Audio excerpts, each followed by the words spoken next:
Mine. Mine will. Can you put it in this one? It is 6 o'clock, and I'd like to call to order the Woodford County Board of Education monthly meeting. This is a regular board meeting. We are here at the high school. For attendance today, we have all 5 members present and in person.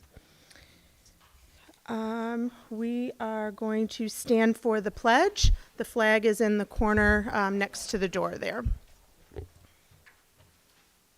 I pledge allegiance to the flag of the United States of America and to the republic for which it stands, one nation, under God, indivisible, with liberty and justice for all.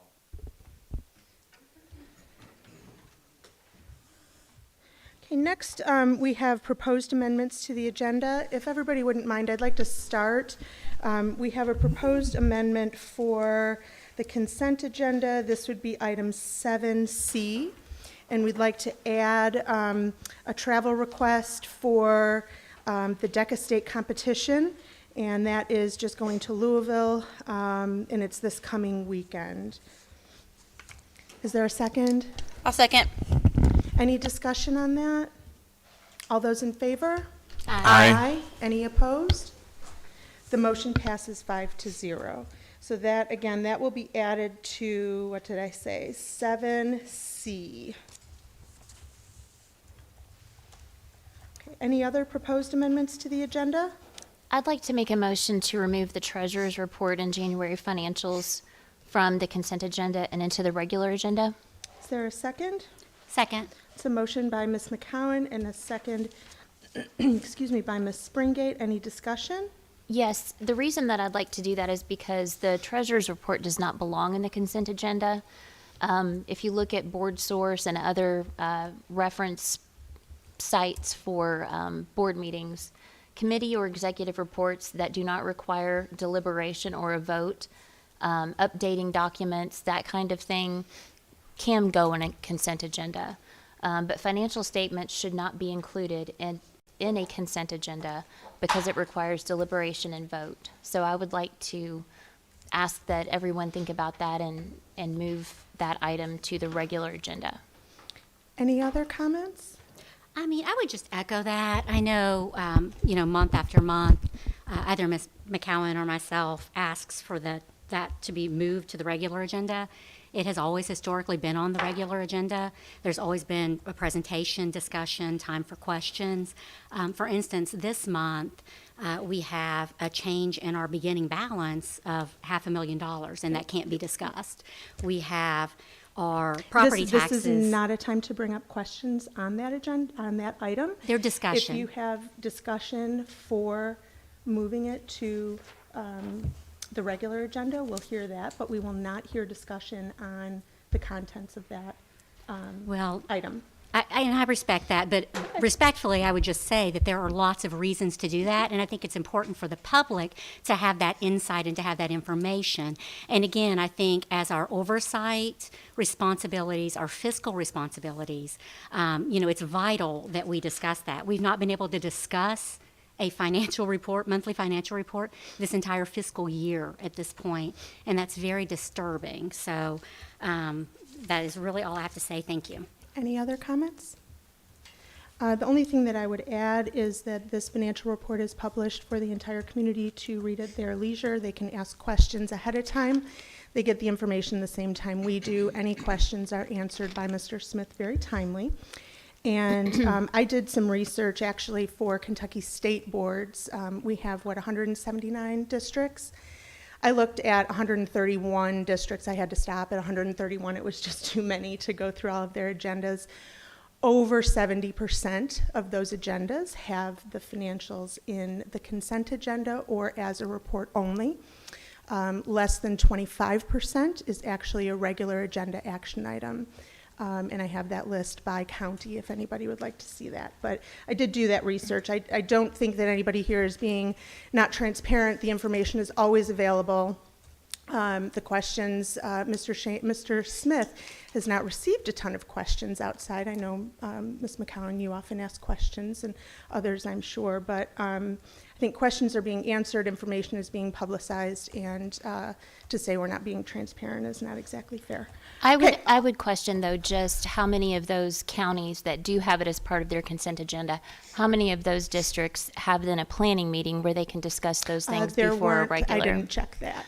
But that would But be the something. financials are typically not available during the planning committee meeting. That's a full week, week before, and I don't think they would be available. They were previously Yeah, here. they definitely were in Woodford. And the only other thing I would say is having any individual in the community send a question to Mr. Smith that the board is not privy to, cannot hear, cannot discuss, and the board cannot discuss that in open meeting I don't think is anybody not said quite the that. same as I think the intent of having the financial report on the agenda each month was so that there was that transparency, there was that ability to question and discuss and have that in an open meeting, open forum. I think that's vital.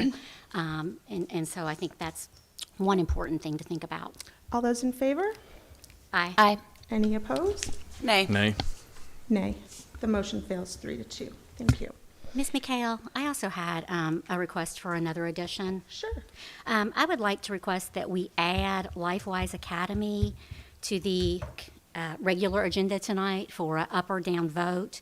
I just think that, I guess we'll get a second before we discuss. Second. What on earth would be the action item? To either vote to pursue, to allow that LifeWise Academy to be a programming option in Woodford County Public Schools, or to vote to deny that.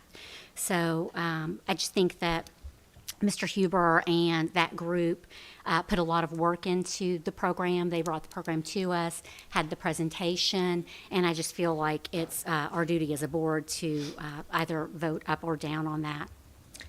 Any other comments? I would support that as well, just because I think that there was so much confusion. You know, Mr. Huber came to lots and lots of meetings, and there was some confusion. I know I was confused. Is it a board decision? Is it curriculum? Is it a superintendent decision? Who makes that? And so I think that given all of the uncertainty, and I think it would be the right thing to do, just to discuss it and take a vote as a board. Well, I think we first have to decide if it's a board decision.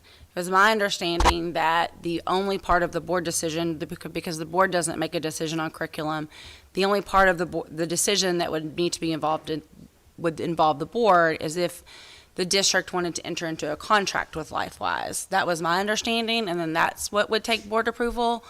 It was not my understanding that it was initially a board decision. Mr. Morgan, could you weigh in on that? Sure. I think, and part of the reason is the way the statute is set up doesn't always meld with how we typically do things. But there's a little bit of both. I mean, the superintendent makes curriculum decisions.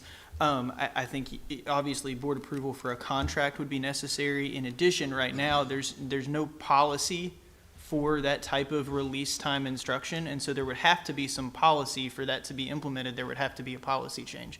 Now, the policy change would take an introduction and the 2 readings, but so it's a little bit of both. And if there is there is going to be a vote on it, I think there's a process for submitting that to the agenda as a new item and an action item ahead of time, which would be the path to follow first, I believe. So. Well, and I do appreciate that, but I think we've been given some mixed guidance, and one of the things we were told was that board members should not be emailing other board members. There might be some sort of an open meeting violation. So I did not want to do an email to all board members about this tonight. I feel like the other option is what we did earlier with the travel request, and also that we do with the monthly treasurer's report, and that is just to have a proposed amendment to the agenda at this point of the agenda. So I would just ask that we have that on, and the vote could be to direct the superintendent to pursue whatever memos, policies, procedures, requirements, so that that could be an option for our students and families next academic year. Mr. Brickler, any comments on your part? Well, I'm a little, I feel like they've already been communicated with, right? That we were not, like the district was not pursuing this. So now I think it's strange to bring it back up because it's already been communicated that the district is not moving forward with any type of partnership or relationship with that organization. So I don't know why we would go back, or especially when it doesn't seem like a board decision to move forward when it's connected to curriculum. So it's a little confusing of why we're bringing it up again, to be honest. I think our attorney was pretty clear that it is a little bit of both. And so should the board decide to pursue the program, we would simply direct that the superintendent, pursue the memos and the policies and to make that available to the students next year. So I definitely think what I'm hearing from him is that that is something that the board could visit, could potentially have a vote up or down to be able to pursue having this as an option for our students. So it's definitely something within our purview from my understanding. Yes, and I thought that really what maybe could have been the board issue was the release time for religious instruction, that it really wasn't curriculum, that it was, the issue was the release time for religious instruction, not a matter of the program. So it's been confusing, because I looked at it one way, like, okay, it's curriculum, it's a superintendent issue, and then it's like, oh no, it's got to be a And we were board told it was vote, and then different, it's yeah. both, so. The release time for religious instruction is not up to us. That is not the board's decision. That is Kentucky State statute, and we have to allow for that. So Right. there would be nothing on that end for it. I agree with Mr. Brickler. I think we have, the organization had been communicated with. I don't see it as being appropriate that the board would override the district's wishes or try to sideline them and go on their own to do something. Any other comments, questions on this? Why don't we just take it to a vote then? All those in favor? I, Any opposed? Nay. The motion fails 3-2. Thank you. Anything else under proposed amendments to the agenda? Okay. Then we'll move on to our superintendent's report.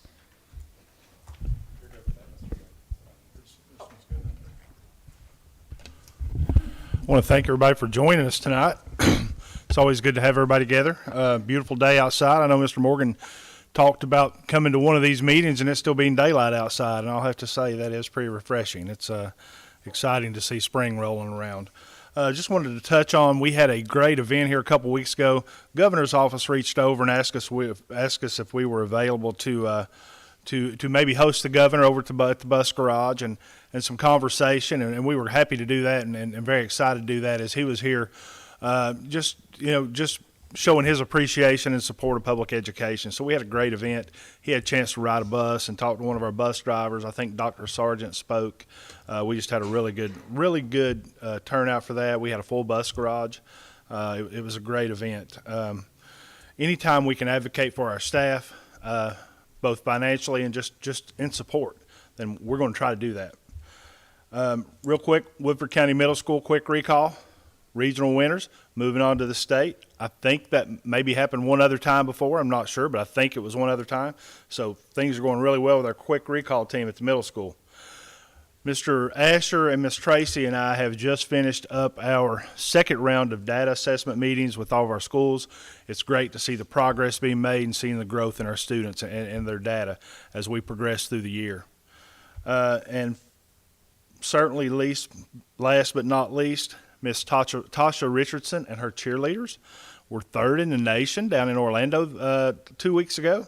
And just hats off to them, her group of coaches and those group of girls. They've just been outstanding this year. Well, for the last 3 years since I've been here, they've been outstanding. So hats off to them. And again, thank you all for coming. We appreciate it. Thank you, Mr. Adkins. We are going to move on, to our recognitions for the month. And Ms. Bailey is going to present that. Good evening. Unfortunately, the student we're recognizing tonight could not attend, but we are going to move forward with the recognition because it is certainly a big one. The National Merit Scholarship Program is an academic competition for recognition and scholarships that began in 1955. Approximately 1.5 million high school students enter the program each year. Of these 1.5 million students, approximately 15,000 advance to the finalist standing. We are thrilled to recognize our very own Ben Carey as one of these finalists, one of the 15,000 of the nearly 1.5 million students in our country. Ben has fulfilled several requirements to advance to the finalist level of the competition and to be considered for National Merit Scholarships. Congratulations to Ben Carey on this outstanding achievement and for displaying the gold standard. We are so excited for him.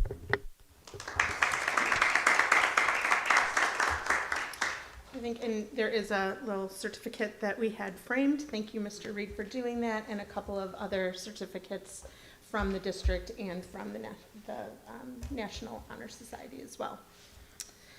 Okay, moving on to our good news report. I'm going to start on this side of the table this month. Ms. Springate, you can go first. Thank you. I just had a couple. I wanted to make sure to recognize that it is Public Schools Week this week, and just thank all of our staff, faculty, for all they do. And then the second thing is just a quick reminder that there are applications now open for non-voting student members and a teacher member for the Kentucky Board of Education. The student must be from Kentucky's 6th Congressional District, so we fall within that, and they must be a junior. So any juniors out there that are interested in being a non-voting member on the Department of Education's board, I think that would just be such a wonderful thing. And of course, any teacher, I think, can apply for that also. So the applications are online. That's all.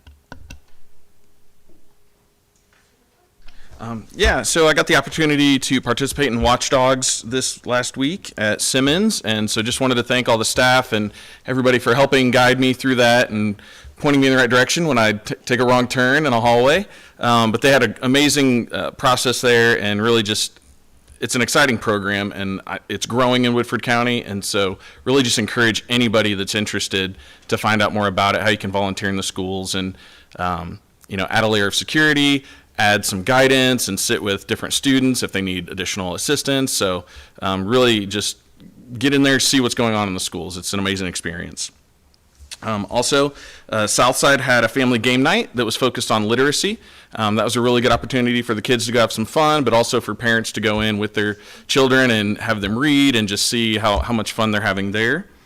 Also, Read Across America is going on at the end of this week, so anybody that's volunteering for that. And then I always like to do a shout out for any drama theater that's coming up. So I know Mean Girls is going to be at the high school next month, right? And you're probably going to talk about that, so I won't take too much thunder, but just looking forward to that as well. So that's what I got. Thank you. Ms. Glass? Okay, so I was asked to share some awesome news from Northside's PTO. They're currently doing a SNAP fundraiser. You may have seen their links on Facebook and other social medias. They're currently they've raised over $14,000. They've been able to purchase these really cool bikes that have desks on them. So for some of our kiddos that like to, learn that way, and they plan to purchase 2 more. They're also still going to have their 5K in April. I'll get the date, but also wanted to go ahead and just put that in everybody's mind to participate in that if that's your thing. But they're hoping to raise over $30,000 total this year to pour back into things at Northside. So just wanted to share that. Thank you. Ms. McCowan? Just a couple of things. One is that it looks like we had some of our WCMS band students that were selected for the inaugural KMEA Middle School All-State Band. And they are Evelyn Cecil with on the clarinet, Thomas Young bassoon, and Hannah Chandler for the flute. And they were selected from over 400 middle school band students across the state of Kentucky to participate. So that's a great accomplishment. And also, Jace Kuntz was selected as an alternate, and I cannot pronounce the name of this instrument, timpani, as a 7th grader. So that's a really wonderful accomplishment, and congratulations to those students. And then the other thing is that their state tournament for wrestling was last weekend, and Woodford had a lot of students participate, had at least 3 state champions, girls and boys. So glad to see that tradition carrying forward, because Woodford County has always been a wonderful, historically wonderful wrestling school. So congratulations to all of those students and their families and coaches as well. Thank you. Mr. Brumlin? Yes, it's been really a great month, and shout out to Miss Bailey for really keeping us all posted on the socials. It's really appreciated, and you always do a fantastic job, so thank you. Our boys and girls basketball games are moving to districts, so we start those tournaments, I think, tonight, right, or tomorrow? Tomorrow.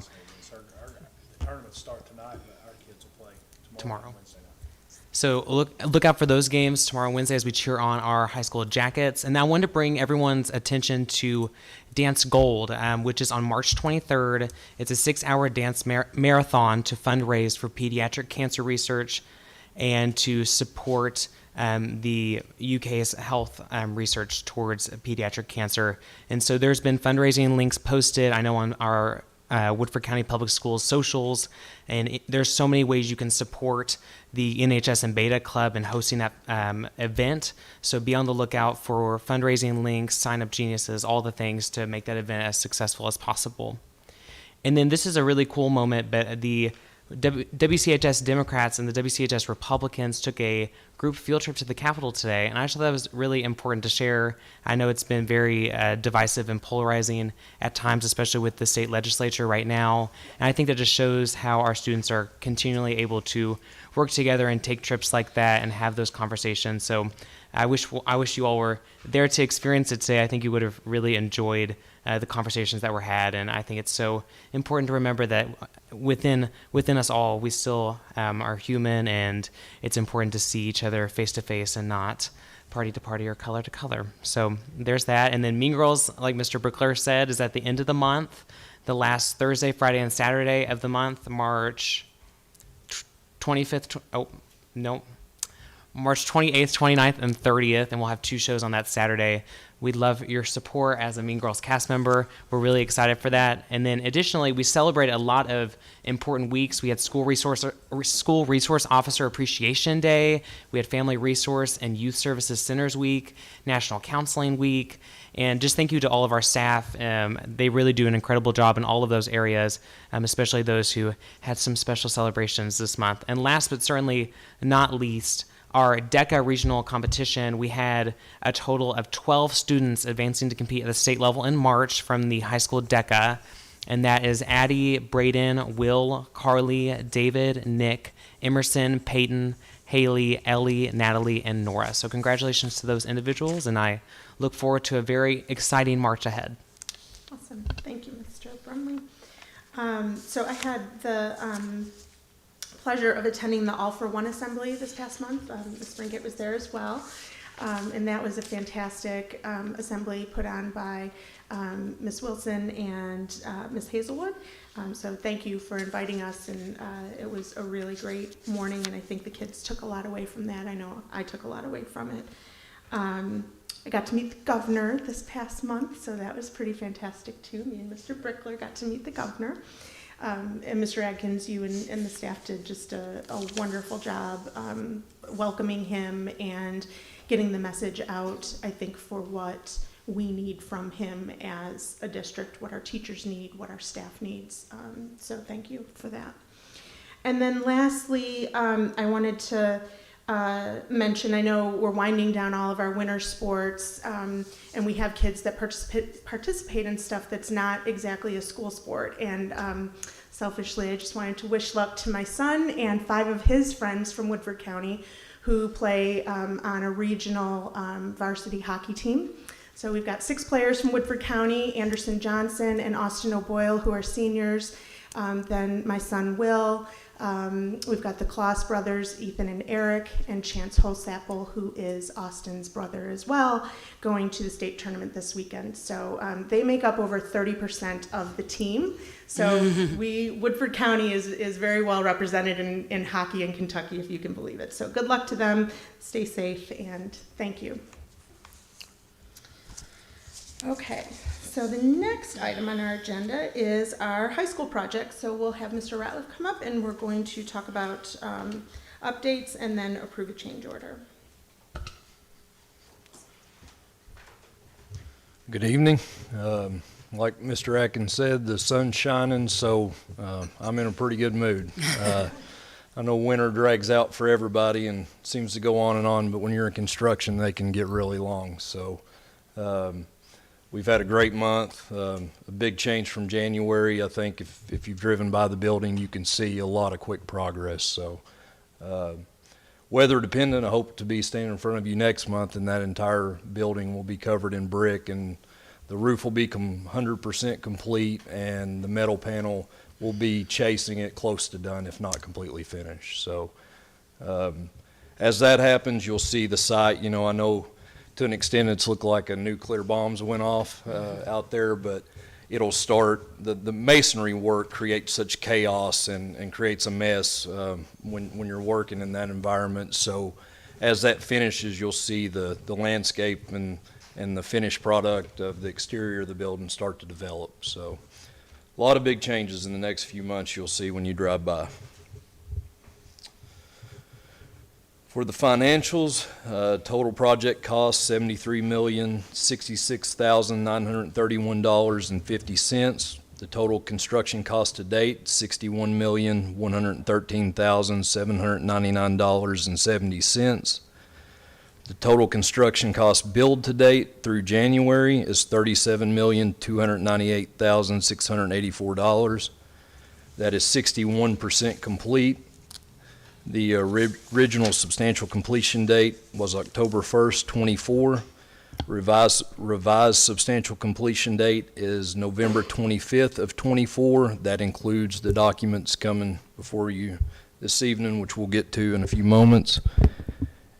The original financial completion was November 1st, 2024. Revised final completion now stands at December 25th, 2024. Your contingency log, the update there would be this change order 9 coming before you tonight. There's 5 PRs in there, that proposal requests that total $116,884.36.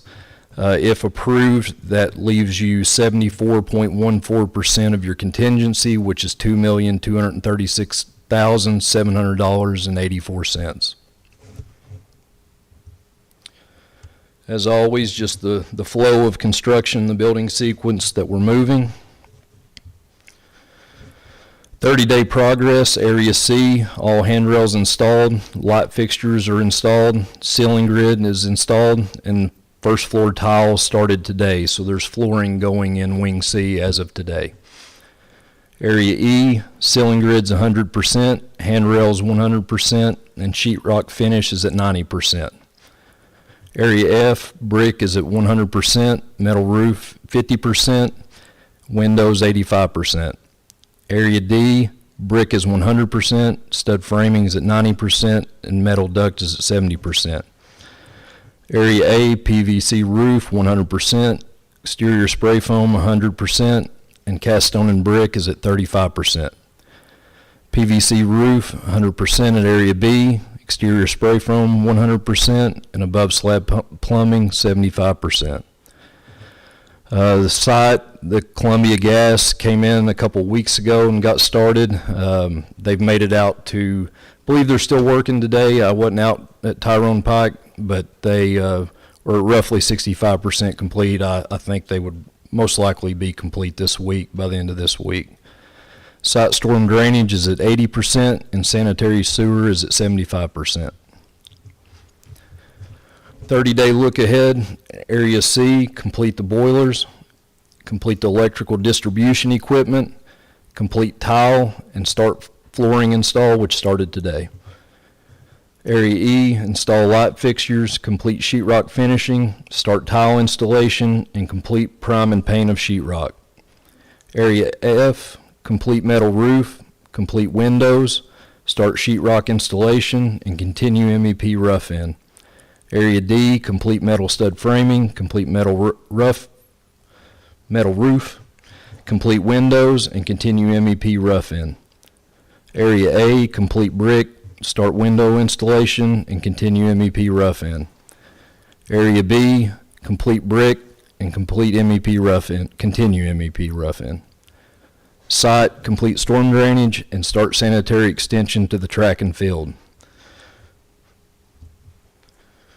Here is the January to February side by side. probably the greatest drastic difference you all have seen in a month's time. And again, it's just the weather, and now that the building is almost 100% under roof, we've been able to double the manpower on the masonry portion, and they've been working from each end of the building to finish. So it's been a great thing for us. East view, you can see all the spray foam is now complete on the exterior walls. All the roofing is complete from that side.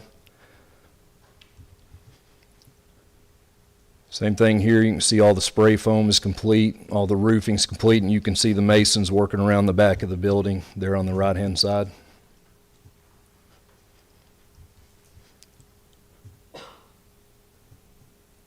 Not much, that area is pretty much 100% complete on the brick and windows, but gives you another angle of the gymnasium area, the masonry work that's ongoing.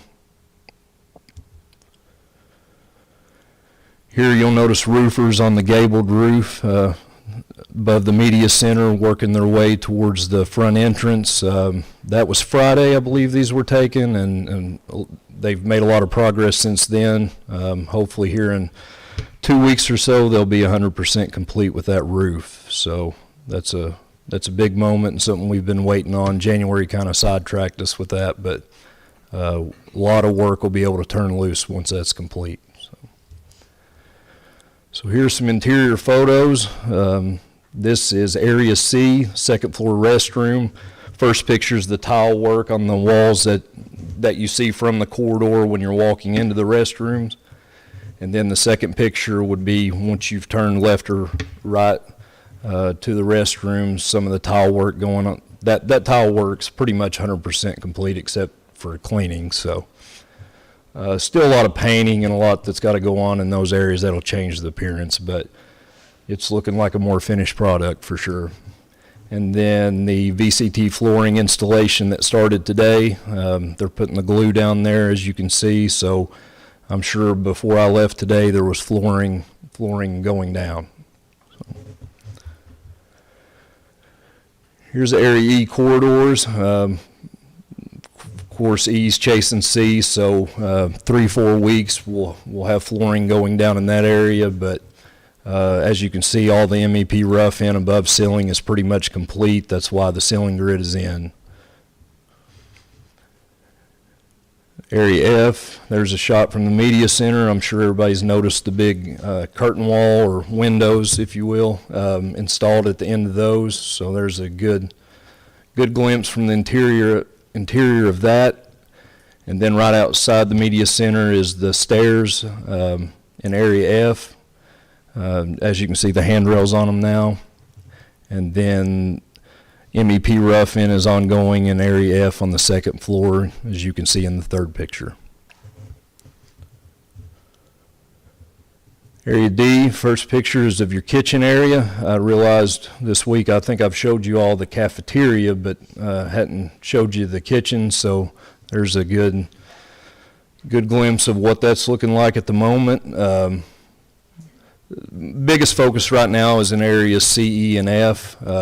And as contractors push their way into there, and now that that's dried in, those areas will start changing quickly. Lobby and stairs, that's once you walk in the front entrance, that's in the lobby, and that takes you up to the second floor.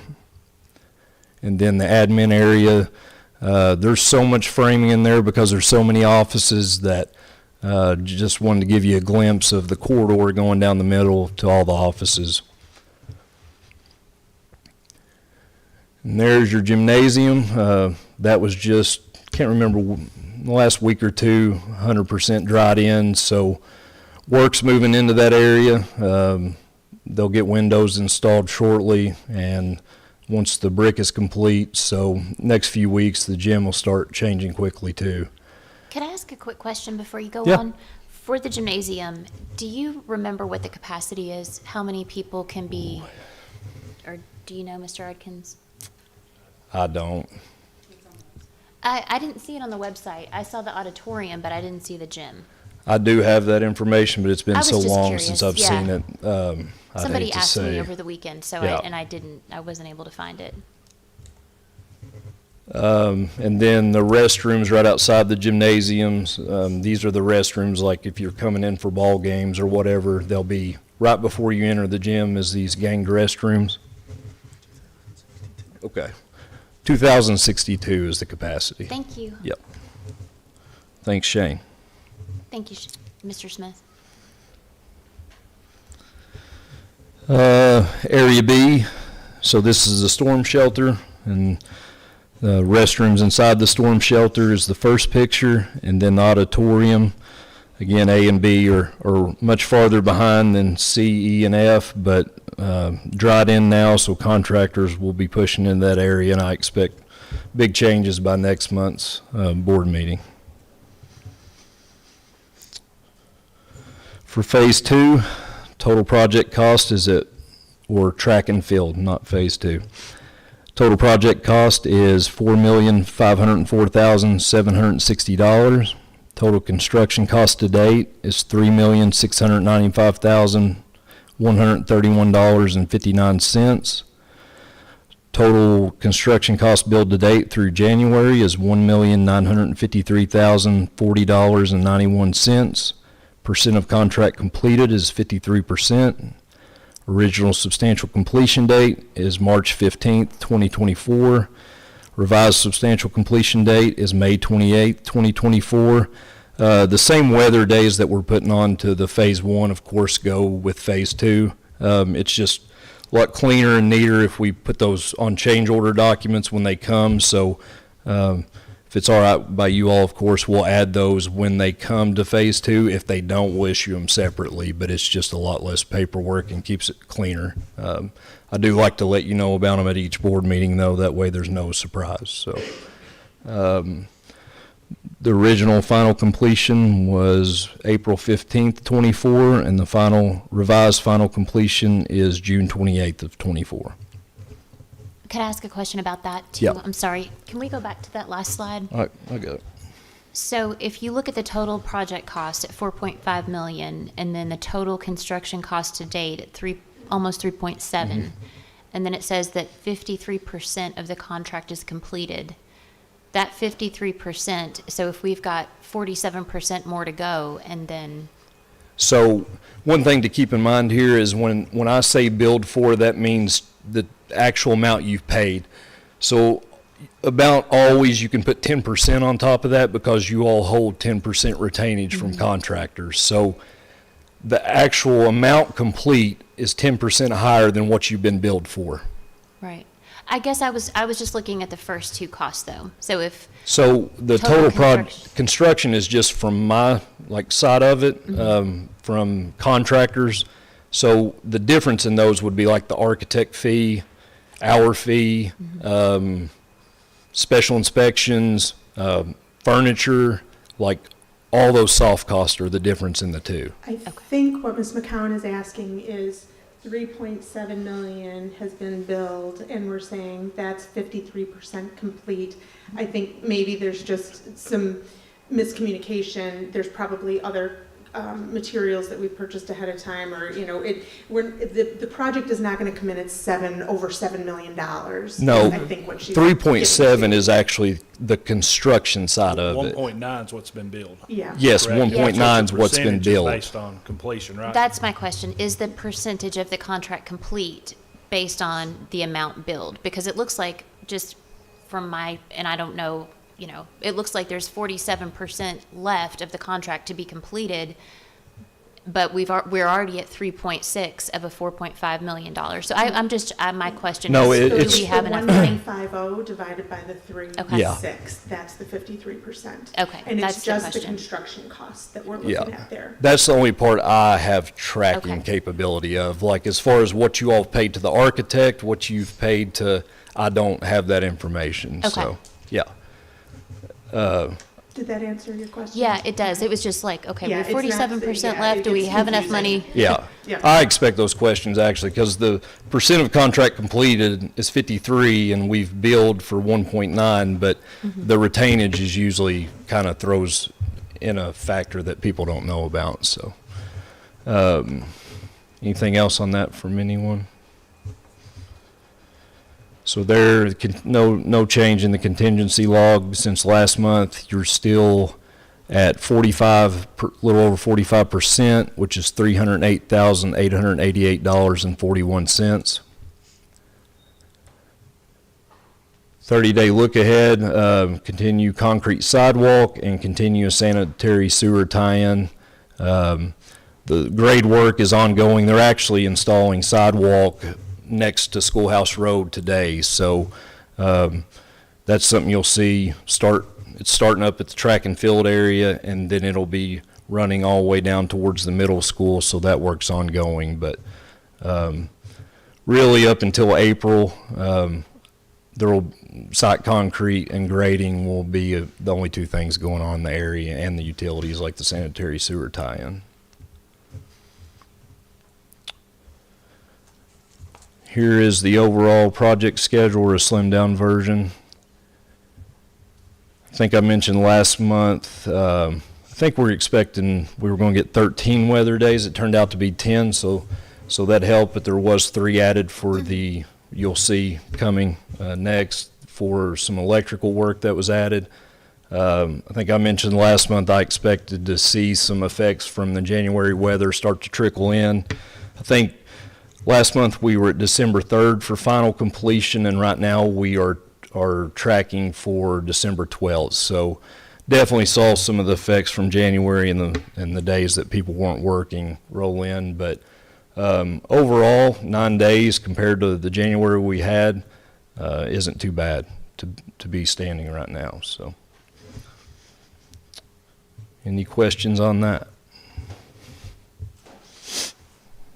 No, I would just say, I think the social media posts that went out this past week and some of the pictures that everybody has seen has made a huge difference. There's a lot of excitement in the community over the project. I think it's clear that it is bigger, it's brighter, it's cleaner, it's got more amenities for our students, and I'm just more excited than ever after seeing some of that. Yeah, that was a great post. I saw that. Yeah, that was a great post. Mr. Smith and Ms. Bailey, I assume, put that one together. It was fantastic.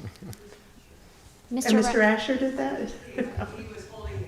That was a cool picture. That was really neat, the way that was creative. Yeah. It was. Yeah. Mr. Ratliff, did you say that the final completion date was 12/12 or 12/25? I thought it was 12/25. So we're tracking, if you look there at the end, and this is the way I'll always show it, if you see the first column or second column over from achieve final completion, that 12/25 is where contractually it has to be finished by, and that's with the approval of this change order tonight. But we're tracking to be done at December 12th. So 13 days ahead would be the way. I'm always weird to say that, but that's what it means. Yeah, jinx myself. I had a question, not necessarily for you, but maybe for Mr. Adkins. Now that we are getting closer, what's the plan for maybe the staff, the high school staff, to go in and kind of view what their space is going to look like after the transition? Do we have, just so that, because once they hit summer, they're probably going to make decisions on what to keep, what to purge, going into preparing for the move. So I just wanted to know if we had a plan of like giving them a tour. What's a better time frame to do that for the high school staff? Sure, we want things to be a little more, I would say, defined before we take them in, because they need to be able to see the space and that type of thing. So we're probably still, a couple of months away from that? Yeah, and that's something we could talk about on what you all think the best point is. And we're actually, Mr. Reed, the high school principal, he has the plat, and they're having meetings as well, identifying classrooms. This is where you'll be, this is where they'll be, that kind of thing. So the plan is, certainly we're hoping, not necessarily just with the staff, but with our community, our parents, and everybody, to get them over there as soon as we can. I'm hoping somewhere at the end of November. And start doing afternoons, evenings. So the transition through the hallways is not that difficult. So kids are starting to figure out where the rooms are. Now, anytime you have a consolidation or build a new building, there's still going to be some chaos. We just hope that we can eliminate some of that chaos to try to streamline it more. We know there's going to be some. So, as far as when to get them in there, it's kind of dependent on what it looks like as far as defined spaces. And I think you've mentioned before that the furniture and fixtures are not moving, everything will be brand new, so Yep. it's not like we're gonna have to be packing up desks and chairs and stuff like that, so hopefully Yeah, that'll. and the company make brings this a that little stuff in. easier. They'll bring it in, set it up, put it together. I mean, we just walk in, bring our personal effects, and tech will move tech things and those things. Can I say something real quick? Having opened a brand new school, they move furniture in until right before you come in, and it's chaos the entire time. So just know that it takes a long time to get all that stuff in there. Like their date, until that date happens, and then once their date's done, then the furniture people come in, and it's like swarms of people. So it's really hard to get anything in.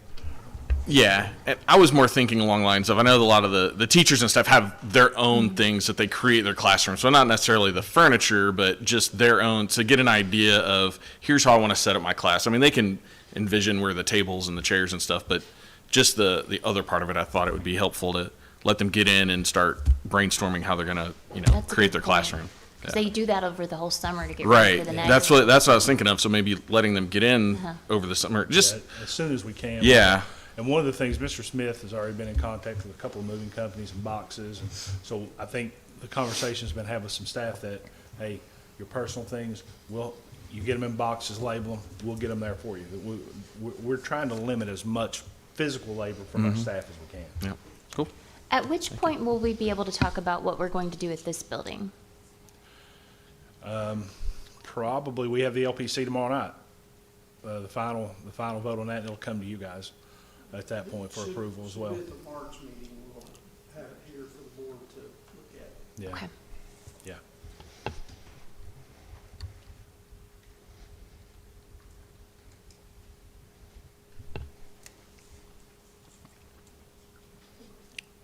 Good.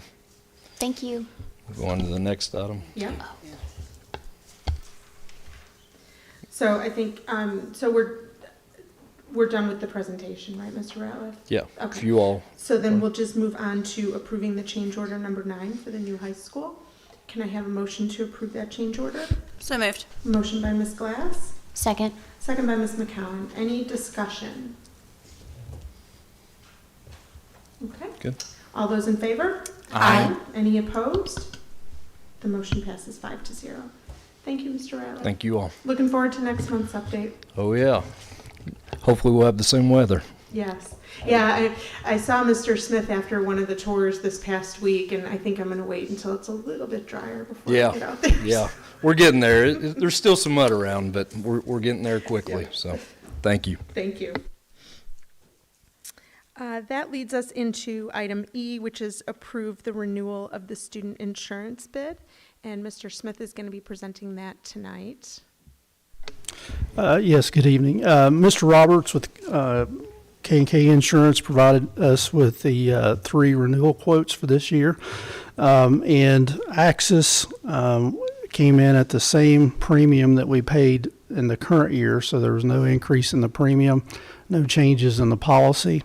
So the recommendation would be to approve Axis for the student insurance at that premium amount. He also gave me some information just on the number of claims. So as through the year right now, we've had approximately 46 claims. 21 of those were non-athletic that have paid or claims in excess of will be $50,000. So I think that insurance has been well worth providing that for the students, because you have to also remember that those claims are supplemental over and above what the students' parents' families' insurance were paying out for these claims. So I think that's been a big benefit for the students of Woodford County.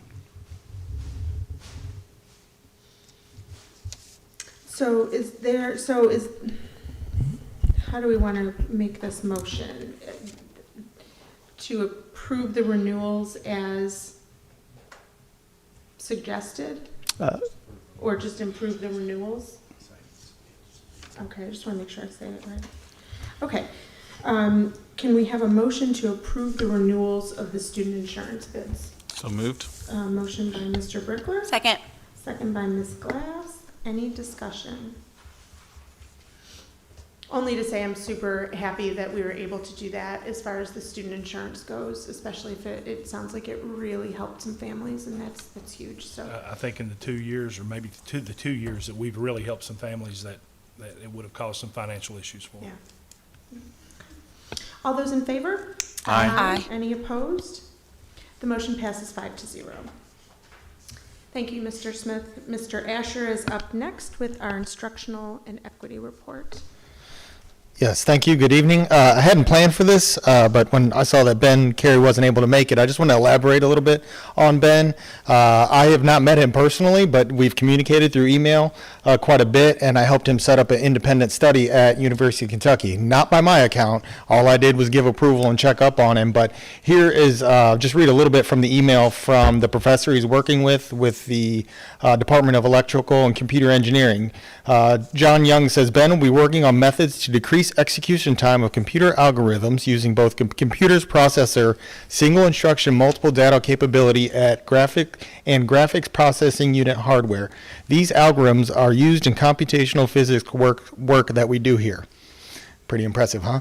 I check in at mid-year. Ben is doing excellent. Very satisfied with his performance here. He's actually been able to make some contributions to our work, which is quite rare for a high school student. So I just want to elaborate on Ben and show what a learner and self-starter he is. Amazing. Awesome. Thank you for supporting him, too. Yeah, absolutely. Like I said, I was just, checking up on it and just giving him the okay for it, and he took the chance. 116th day of instruction today, so counting down towards the end of the year already, which is amazing and crazy all at the same time. What I wanted to do today was just give you an update on Big Rocks, most specifically our Portrait of a Learner.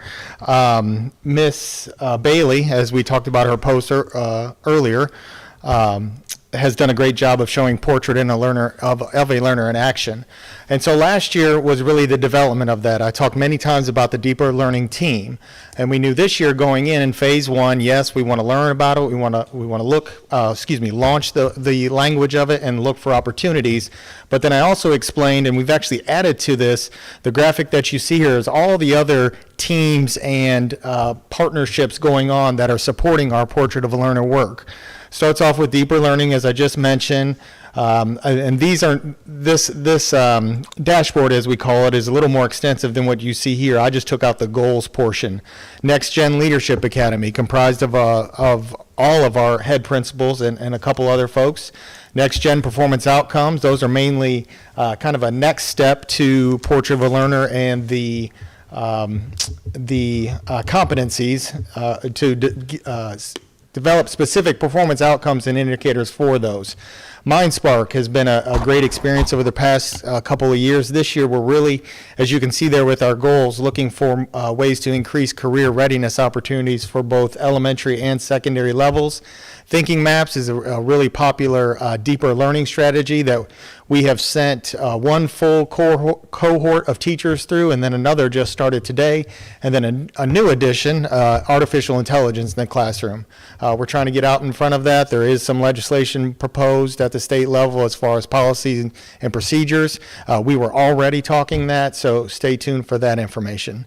So my point in all this is we don't want this to just be a logo or an emblem out there, but really these are different ways that it is we're bringing it or putting it in action.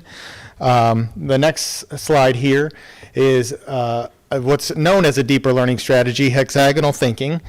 So when you got all these things going on, you want to keep them connected. Here at our last admin meeting just last week, all of our administrators, head principals, district level, were doing this activity. Because when you got all these things going on, you don't want them in isolation. How do they connect? So here's an example of this activity, and basically they're given those hexagons, and the key to this is hexagons have 6 sides, so there can be many different connections going around them. And it facilitates, as it says there, colorful tool for discussion, facilitates discussion among the whole group, and how there are connections, how are they related, because we do have a lot of plates spinning, but how can we keep these connected so that we as adults, as leaders, understand all of this to make sure that the students then are involved in opportunities and experiences around the portrait. And that's what I wanted to highlight. Lastly, is like I said, Miss Bailey's done a great job of Portrait of a Learner in action, and here's just a few snapshots from those. I believe this was the high school yearbook team. Obviously, you have a number of those competencies in play there. Collaboration comes to mind first. Here you have, these were, I think, fourth grade students making some sort of earthquake, either detector, machine, or measure, or something along those lines. Again, you can see the problem solving and collaboration going on there. This was the entrepreneur fair. I forgot at which school. Huntertown, thank you. Young man being an entrepreneur, selling his wares back at Christmas time. Our podcast, Mr. Atkins with the Kids Win podcast. Obviously, you can see the real life application there, and just something a little bit different than what happens in the everyday classroom. And a couple more there. I like this one just because Ms. Guzlin there, today I'm a resilient learner in her classroom, and these kids are celebrating some level of learning that they've done that day. And finally, this is an example of there's got to be some communication, some collaboration going on here. What looks like regular Jenga, actually there are questions on each of those Jenga pieces, and it was meant as a communication activity in a middle school classroom. So again, I just want to show that it's more than just that logo. We have a number of adults, leaders in our district working on this so that all these experiences can continue to happen and increase this year and beyond. As far as moving into equity, no major updates. We meet a little bit later in March, I should say. But we have completed one round, or half of our schools for our review process that I talked about. The other half, we've got to get to 3 other elementaries on March 11th, I believe it is. So the work continues, and all the while still trying to build that capacity for those school level teams with our equity work. Any questions for me? I just wondered if you have any idea when we'll get the impact survey results. Will those be shared with us? We have them. Yes, we do. We have them. I sent you the link. I do not have, I'm trying to think. We did do, I mentioned we had admin just last week. I had them do an analysis activity for their school level. I could, you know what, I can download that specifically a PDF and send that to you if you'd like. I'm looking for a link. I think we got it after our data meeting, didn't we? Yeah, because we talked about it. It was Yeah. coming out the next day. That's Yeah, right. yeah. Yeah. Apologies, I That's all right. did Well, not I see think the that. results are out, but I do think it's helpful and useful, and in the past, what we've done as a board is we've reviewed those results and kind of did some discussion and had some information about like where there were areas that needed to be improved and what kinds of things were kind of going to go on. So while getting material is nice, I do think there's a lot of value in the board discussing that, especially like, at a public meeting, so that our community and our staff can also kind of have that information, so. I know at least last year, I don't recall the year before, we had that in time for our data meeting, so we did have a little more time dedicated to it. I could put it together for March's report, if that would be acceptable. Be great. Thank you. One of the things that we talked about is that when we implement programs or implement things in our classrooms, it's not just a symbol or an icon. It has to come to life. And you're seeing that in these pictures. We also hear kids talking about the different pieces of our Portrait of a Learner. And when kids start talking about it, that's when they're really seeing the benefits and how this works out to be a resilient learner. Those types of things, a reflective collaborator. How that really works into the group work they do, how that works into everyday life. So hats off to you, hats off to Ms. Tracy, Ms. Bailey, and all of our staff for really just going above and beyond with our Portrait of a Learner, putting it in place, making sure our kids are understanding the terminology and moving through that process. So thank you. You're welcome. It's complex, sort of, when I talk about all those different avenues towards it, so we're just trying to keep them all connected so that they're all leading towards that portrait ultimately, and not seen as one more thing or not seen as isolated silo type activities. I'd also like to comment on the implementation of iReady So I know that's something newer for our district, and I mentioned I got to spend time at Simmons the other day in the classrooms and actually see the students utilizing that. I was extremely impressed with that program and the fact that it lets the students get as far as they can, and then it gives the teacher immediate feedback, like within that classroom. So if I remember, back, I won't say how far back, but, the teacher had to come up with a written quiz, and I had to take that quiz. They had to take 30 quizzes home and grade them to come back and figure out, what I needed help with. And the fact that that system gives that immediate feedback and it's utilized and the kids know what to do, and it really pinpoints where their needs are at a much faster pace. So I can't say enough about how impressed I was with that specific program, that I got to just view it in the classroom. So whoever, I don't know if it was you or whoever brought that on board, I know it was a team effort and we approved it, but very good. It was part of it. That came from Read to Succeed, where we had to look at our overall universal screener we're using. MAP did qualify for that at elementary, but we felt it was just time for a change. To your point, where the implementation, honestly, they make it easy. They know what they're doing in terms of professional development, so we didn't all front load it at the beginning. They've come back multiple times to work with our elementary schools, and so the implementation has been pretty smooth. It also helped us that we did a whole pilot program with all the second grades last spring to kind of get out ahead of it and the learning curve there.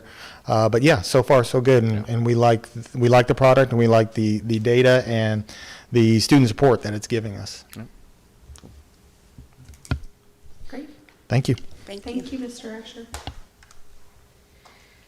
Okay, we now have time for public comment. We have no public comment, so we'll move on to the consent agenda. Can I have a motion to approve the consent agenda? So moved.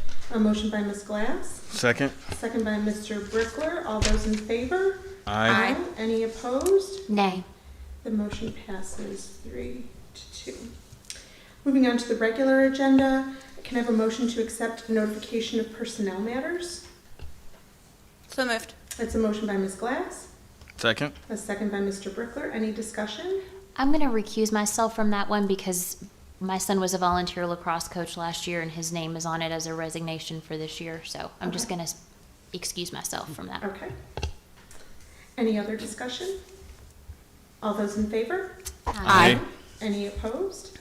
The motion passes 4-0. Is that okay? 4-0. Can I have a motion to accept notification of payment of bills? So moved. A motion by Mr. Brickler, Second. second by Ms. McCowan. Any discussion? All those in favor? Aye. Any opposed? Nay. The motion passes 4-1. Can I have a motion to approve the meeting minutes of the January 29th, 2024, February 5th, 2024, and February 12th, 2024 board meetings? So moved. Ooh, I think Ms. Go for McCowan it. got it. I'll second. And Mr. Brickler is the second. Any discussion? All those in favor? Aye. Any opposed? The motion passes 5-0. Item D is, can I have a motion to approve KYSF, which is the Kentucky Softball Foundation, refinancing of the softball complex? So moved. That's a motion by Ms. Glass. Second. That's a second by Mr. Brickler. Any discussion on this one? I was just wondering if we could have a little bit more information Yeah. about this because I don't know much. I did see a fiscal court meeting in January, I think, where Coach Anderson went to fiscal court and was asking, for their support in that, and he was told to come back to the school board. So I didn't even know there was a relationship with the Kentucky Softball Foundation, and it's just my not knowing. So any background you could give would be great. Yeah, so once we were notified that it needed to come for board approval, we started searching records. I had Ms. Cooper search records, and we found where we are a leasee, I guess. Is it leasee or lessor, which is a leasee? We're in a partnership with a lease on that building. I think the district had provided some funding at one point, and the bank will not allow them to move forward with the refinancing without approval from us, because we do have a lease on it. I sent that to Emily, and Emily says there are no financial ties for us It's just an approval for them to refinance. Now, the reason they want to refinance is so they can add some more equipment, offer more, I guess you'd say, more activities for kids, which could increase their revenue and allow them to continue to expand. So there's no financial cost to the district at all, though? And it sounded like not a financial obligation. Correct. Yeah, not a financial obligation to the district, and really the new documents that are going to end up having to be executed that will come before the board later it's the same sublease that was already in place that was approved. I believe it was on April 26, 2021. It's just because they're refinancing it and there is a sublease that exists, you have to go through this hoop for them to get the approval. But no, it is not obligating the district in any way, shape, or form that it wasn't before under the sublease. All right, thank you. Thank you. Any other questions? Okay, all those in favor? Aye. Any opposed? The motion passes 5-0. Can I have a motion to approve the cornerstone for the Masons on the new high school project? So moved. It's a motion by Ms. McCowan, Second? a second by Ms. Springate. Any discussion? Yes. Can we get information about it, or were we gonna get like a little visual. drawing? Yeah, do we know what it's Yeah, gonna I'm look so like? excited and for where- this. Where it was gonna be placed, I think, was another question.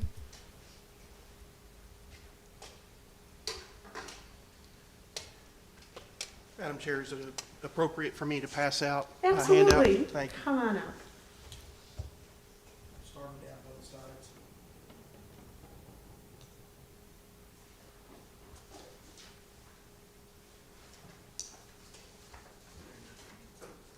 Sure, thank you. Thank you.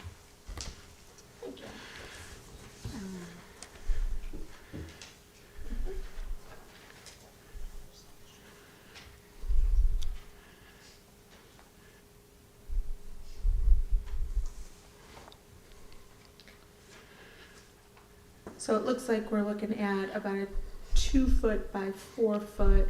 Is that what that is? No, that is the top one. I was waiting for everybody to review that and process Okay. it. The contractor, Trace Creek, has provided and allowed for dimensions in the existing brickwork, which are smaller than the standard cornerstone that would be placed on a building this size. So we're awaiting confirmation that it can be scaled down, and apparently that's 1940s technology. It's not modern lasers. And the placement would be in the area of the main entrance that was presented at the last meeting. So there's no change to that. It was our understanding that we just needed to get the confirmation that the monument company could scale it down to fit that size, and then also receive the general approval that the contents of the cornerstone engravings that are depicted on the handout in front of you were acceptable.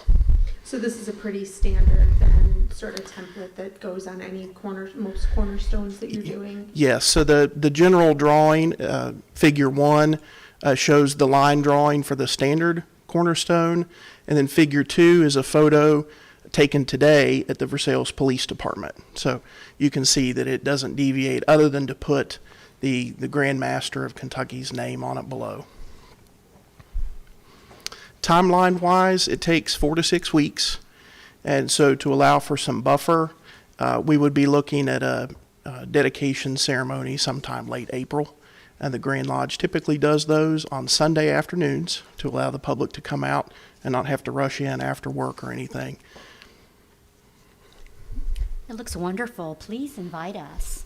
Absolutely. Any other questions or comments? Thank you so great. much. Well, thank you for the opportunity. Thank you. Thank you for the information. This is very helpful. Okay, any other discussion on this? Okay, all those in favor? Aye. Any opposed? The motion passes 5-0. Next, we have the approval for creation of a position. Ms. Brennan? Student worker. Student worker from Garrett. What is this one? We're just talking about you. We just said it was your Figure out student why work. we're doing this. Yeah, it's a student worker position. We've created student workers with ETC, food service, technology, and maintenance custodian.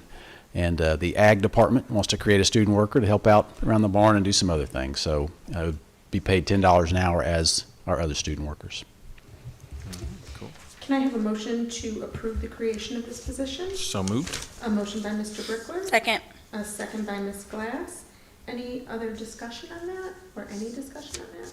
Yes, I was just wondering, how many students do you anticipate, and how would that process work? Does it work just similar to the technology process? How many workers do we have there, student workers?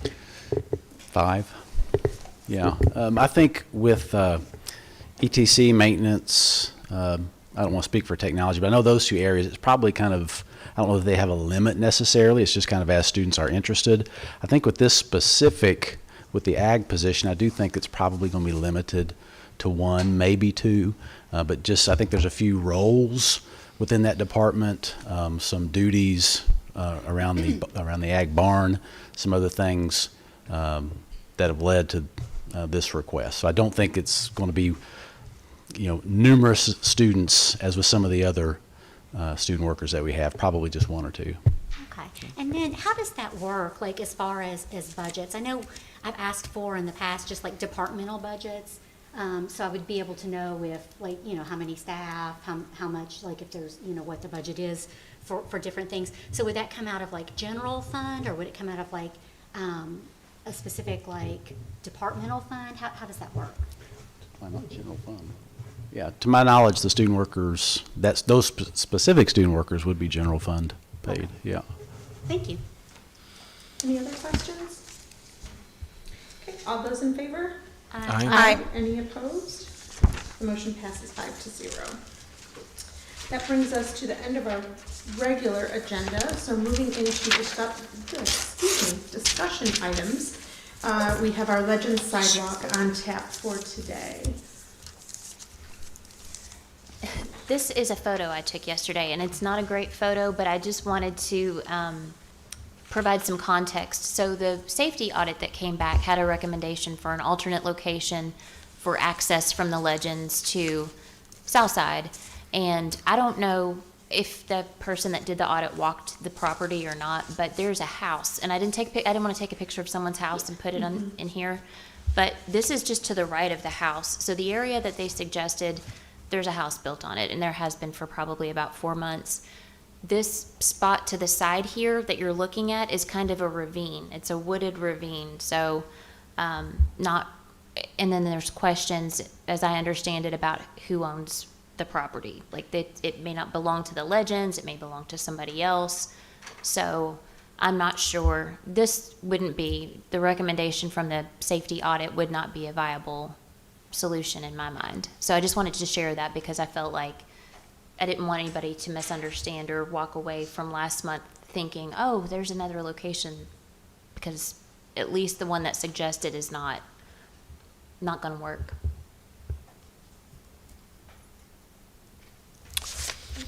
I noticed the sidewalk, that is a sidewalk to the left there that kind of ends, right? So Yeah. there wouldn't be any way to push that through, even though it's a ravine, like put any type of structure or anything there to just have that go straight that way. I don't know the answer to that. Yeah. I'm just curious. Yeah, it's a good you know? question. Like if you could level it and then. Yeah, like level it out in that spot, or And I think that's what they're asking. They're asking that the lot of land, the area of land that was designed within their entire design back in that neighborhood, that sidewalk ends, and then they anticipated it would continue on into Southside on our property. And I think the issue is that we're saying, no, we don't want to do it in that location, but it sounds like that's the only location that's not really private property. So when they sell someone a lot, they set aside this little bit of land as a walkway, they built the sidewalk, it's ready to go. They're just waiting on us to say, yes, you can come through our property and do that. And to me, it really is sort of an equity issue, because we have the same sort of entrance at the other elementary schools. We have the access at the high school and at the middle schools. And so I definitely think we want to be mindful of the safety audit, but on the other hand, would the safety audit say those same concerns at the entrance at Northside, the same concerns for the entrance at Huntertown and Simmons and middle school and high school? So I really think at some point, like, we just don't want to get too caught up in the bureaucratic red tape. And we want to be able to just make a decision and say, yes, you designed the neighborhood like this, we see the value, you know, go ahead and continue the sidewalk on in or not. So. So after last month's meeting, I reached out to the builders that are the ownership group of the Legend subdivision, and the gentleman just actually called me back today to try to help me with understanding of what is possible and what is not really realistic. And so he did inform me that he would go back and review the plat just to make sure that there was nothing unavailable that he wasn't aware of, but he was fairly certain that all the property in that subdivision was occupied, was his term for it. This particular photograph, he did inform me that that piece of property is not owned by the Legends Group, that is owned by another individual. He gave me a name, and you know, we can definitely reach out to them to see if they're interested in selling off a piece of this property to be able to put a sidewalk through. But beyond that, we don't own that property. The Legends don't own that property, and so there's not really anything we could do from a sidewalk connection at this point. I did ask the question because you know, during the design, he indicated, well, I asked the question about, you know, where did the existing sidewalk come from? And he said that was done, you know, several years ago with the city planning and zoning. And, you know, there was a question brought up about as to why the connection is in the back of the school building. And I indicated that, you know, based on the safety and security, that's not ideal from KDE's perspective or from a safety and security perspective. And he understood that. And he also said that was questioned during the design. So I don't think it's just us saying that there's a question as to why it was put there. But, you know, I'm not sure realistically what any option exists to be able to make a connection otherwise anywhere else onto our property that exists from what the Legends Group owns in that subdivision. So, Yeah, I think honestly, if there's not another location that's going to be viable, that it is something that we should place on the agenda and take a vote on it and make a decision next month. Who's paying for it? We've never decided or talked about that. So I don't mind voting, but I want to know who's paying for it, or And like for that what? plan for this to happen, like Just like, for connecting it, or the sidewalk or the gate, and everything that we've talked about Mm-hmm. before. Yeah, and I guess what would the action be? To accept the safety audit suggestion?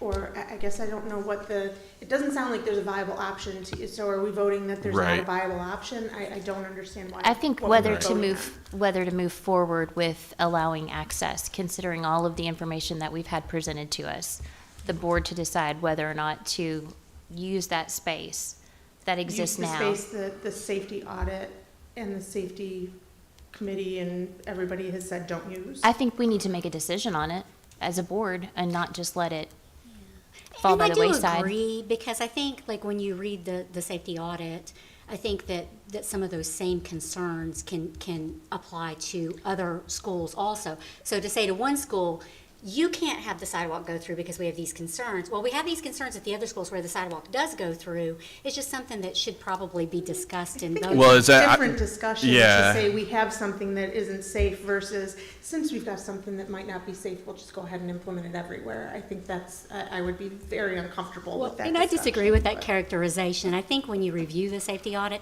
there are but- concerns. Okay, well, we but don't I need to think be, it's- I don't think, discussing it right now. If we want to put it on the agenda, we can place, I mean, you'll have to come up with some sort of action to have it on the regular agenda. So you'll need to think about that. Get me and Mr. Atkins what the action item would be with appropriate backup, and we can place it on the regular agenda. Okay. Mr. Brickler, to answer your question, the district would pay for anything on our side. Yeah. That's what we would look for, okay? And to clarify, did the district pay for the things that were on our side at the other schools where the sidewalk does go through from neighborhoods There to the is schools? nothing on the other sides. If you go to So there's Huntertown, an opening in the it's fence, which is what they're asking for at Correct. Legends. there's nothing there. Well, I think what they're asking for is just an opening in the fence also That is all with the they're asking Legends. for. So, you know, I don't. I think Mr. Smith, you had said it was a little more than just cutting that hole in the fence again. It was a little more than that. But again, I think for an action item, you need to figure out what your action item needs to be. If there's going to be a cost to that, either we know what the cost is, or we're going to go and look at the cost, and that'll be the approval to go look at it. But I think we just need an actual action item. For Yeah. I don't think that it should be, I think we need to make a decision on it. So I'll come up with an action item and get whatever documentation together, you know, and then that way everyone can make whatever decision that they feel is best. Okay. Anything else on the Legends? All right, that brings us to the end of our agenda. Can I have a motion to adjourn? So moved. A motion by Ms. Glass, Second? second by Mr. Brickler. All those in favor? Aye. Aye. Any opposed? The motion passes 5-0. Thank you.